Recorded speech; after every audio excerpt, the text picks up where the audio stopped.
आ जाओ बच्चों जल्दी से। मैं फिर एक नई कहानी लेकर आई हूँ आपके लिए। इस कहानी का नाम है बिल्ली का न्याय। एक जंगल में एक बहुत बड़ा पेड़ था। उस पेड़ के अंदर एक खोल था। पेड़ का खोल मतलब एक पेड़ में एक गैप होता है, गड्ढा सा होता है जिसमें कुछ पक्षी रहते हैं।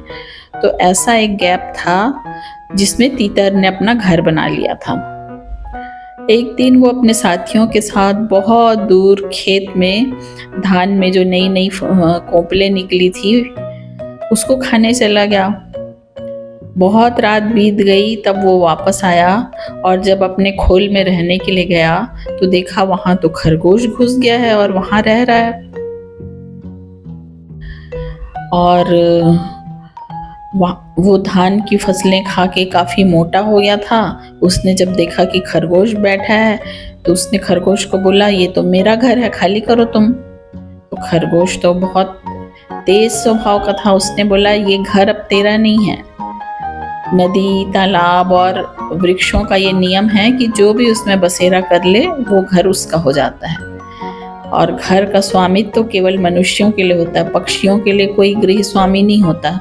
उसमें जो रहने लग जाए उसी का घर होता है। ऐसा खरगोश ने बोल दिया। तो दोनों में लड़ाई होने लगी।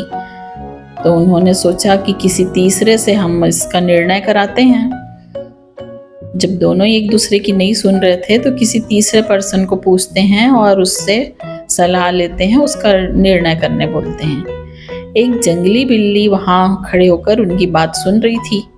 उसने सोचा, अच्छा मौका है, मैं पंच बन जाती हूँ और दोनों को अपने पास बुलाऊंगी और दोनों को मारकर खा जाऊंगी। ये सोचकर उसने हाथ में माला लेकर सूर्य की ओर मुंह करके नदी के किनारे आंख बंद करके बैठ गई और धर्म का उपदेश देने लगी।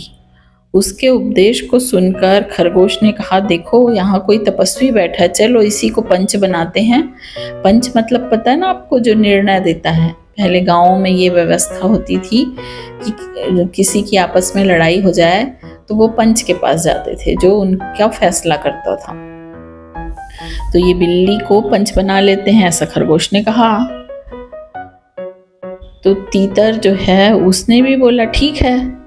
और उसने सोचा कोई तपस्वी है तो बोला कि मुनिवर, आप हमारे झगड़े का निपटारा कर दो।